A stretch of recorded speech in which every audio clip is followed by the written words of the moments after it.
Salam uşaqlar. Koderadan dərs 4-ün ikinci və üçüncü suallarına baxırıq. Daxil edilən n natural ədədi A və B ədədinə tam bölünərsə, hə, əks halda yox ifadəsini çap edən Python kodu yazırıq deməli. Baxaq. Daxil edilən n natural ədəd. Suala fikir verin. A və B ədədinə tam bölünərsə, yəni burada n-də istifadəçi tərəfindən daxil ediləcək. A və B də istifadəçi tərəfindən daxil ediləcək. N bərabərdir int input. A bərabərdir int input. B bərabərdir int input. Hər üçünü aldıq istifadəçidən. İndi deyirəm ki, əgər n ədədi A ədədinə qalıqsız bölünürsə və eyni zamanda n ədədi B ədədinə qalıqsız bölünürsə, çünki deyir, hər ikisinə qalıqsız bölünürsə, o zaman indi orada bilmirəm, hə idi, bəli idi. Bəli, əks halda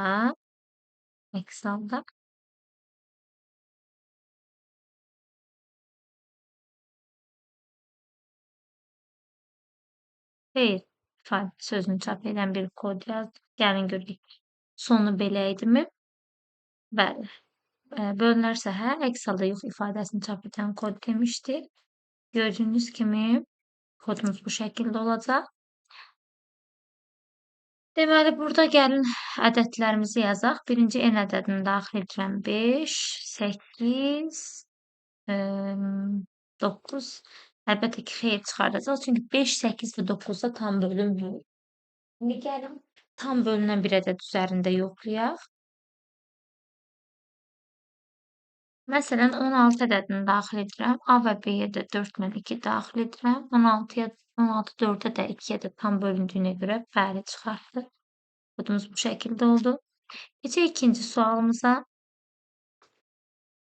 Deməli, üçüncü daha doğrusu sualımıza dərs 4-ün üçüncü sualına blok sxemləri xatırladım ki, ayrıca bir video halında hamısını çəkib paylaşacağam. Daxil edilən natural ədədin sadə və ya mürəkkəb olduğunu çap edən proqramı Python dilində yazın.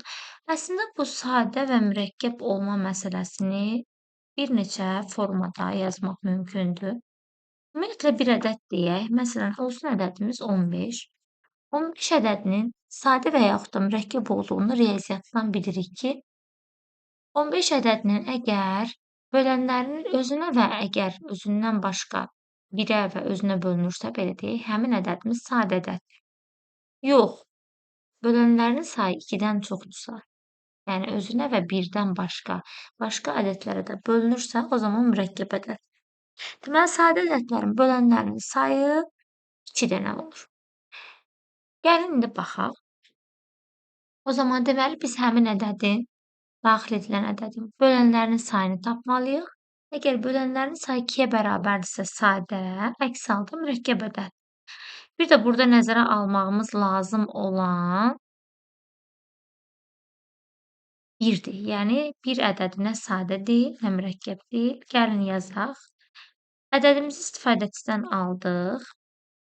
İndi bunun bölənlərinin sayını tapacam. Axı, bir s bərabər 0 yazıram.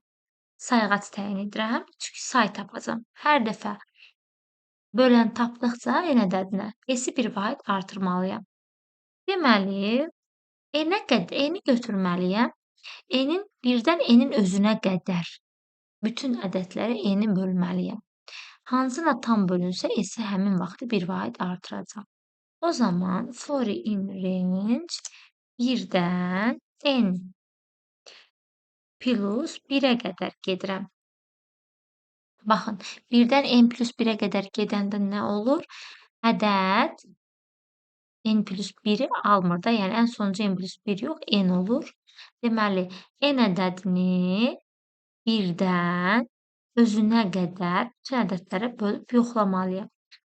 Deyirəm ki, əgər n-i i ədədinə, i nədir? 1-dən başlayacaq, n-ə qədər gedəcək. Birinci 1 olacaq. N-i i-yə böləndə qalığımız 0-a bərabərdirsə, o zaman s-i bir vahid artır. Bunu belə də yaza bilərsiniz. S plus bərabərdir 1 də yaza bilərsiniz. Hər iki halda S-i 1 artır deməkdir. Deməli, bu neynədi? Ədədi götürdü, özünə qədər bütün ədədlərə böldü. Yəni, həmin ədədin bölənlərinin sayını tapdı.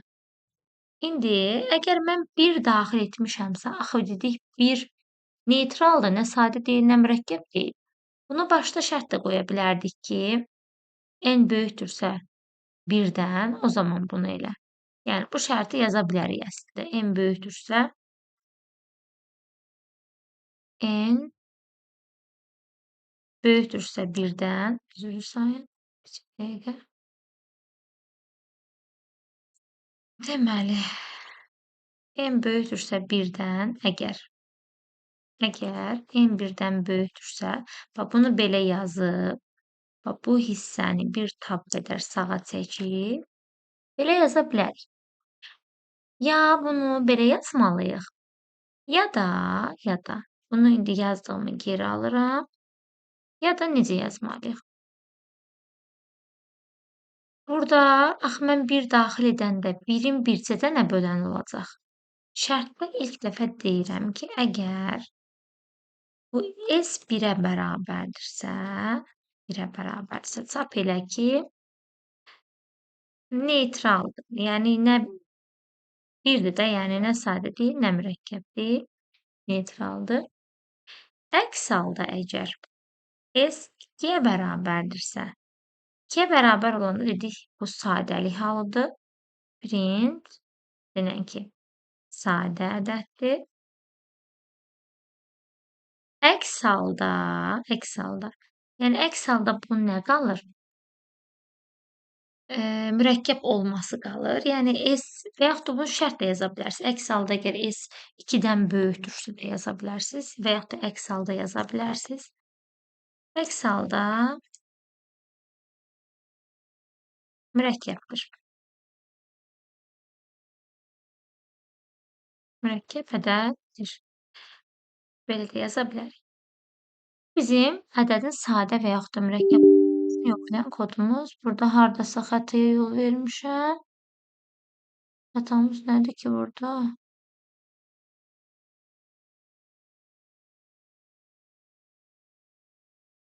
Yəqin bu ifin yerində səhv olub ya.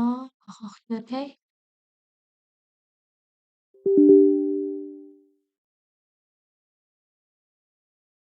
İni yazmamışıq burada. Necə olub? Bizim inimiz qalıb burada. Deməli, baxın uşaqlar. Burada gəlin yazaq. Məsələn, 7 deyəcək sadə ədəddir. Gəlin başqa ədəd yazaq. Məsələn, 15 deyəcək mürəkkəb ədəddir. 1-i daxil edirəm. 1-i daxil edirəm. Deyəcək. İcra etmədik, səhv eləmirəmsə burada qaldı. 1-i daxil edəndə deyəcək nədir? Gəlin. Şel pəncərəmizi yeniləyək. Neytral. Gördüyünüz kimi, bu da ədədin sadə və yaxud da mürəkkəb olmasını yoxlayan Python kodumuzdur. Əslində, burada başqa cür də yaza bilərik. Biraz proqramın işini azaltmaq üçün. 1-dən başlamarıq, 2-dən başlayarıq bölənlərə. Çünki onsuz da ki, bütün ədədlər 1-ə bölünür. Əgər 2-dən başlasaq, o zaman 1-i bölən kimi götürməyəcək. O zaman burada 0-a bərabərdirsə neytralda gedə bilərik. 1-ə bərabərdirsə sadədir. Bu şəkildə yaza bilərik. Mən sizə ən belə sadə formasını yazdım. Və yaxud da belə yaza bilərsiniz. 1-dən başlayıb ədədin özünü götürməyək, ədədin yarısına kimi. Məsələn, 5-in bölənləri, tutaq ki, 30-un bölənlərini götürək. 30-un bölənləri 1, 3, 5, 6, 10, 15. 15-dən sonra, yəni 30-un yarısından sonra 30-un böləni qalmır. Bütün ədədlərin bölənləri həmin ədədin yarısına qədər olur. Yarısından sonra ancaq ədədin özünə bölünür. Ona görə bunu yarısına qədər də götürsək, yenə də bölən sayı 1-ə bərabər olacaq, sadə olduğu halda. Belə də yaza bilərsiniz. Yəni, ən sadə yolu budur. Belə yazdım. Dərs 4-ümüz bu qədər.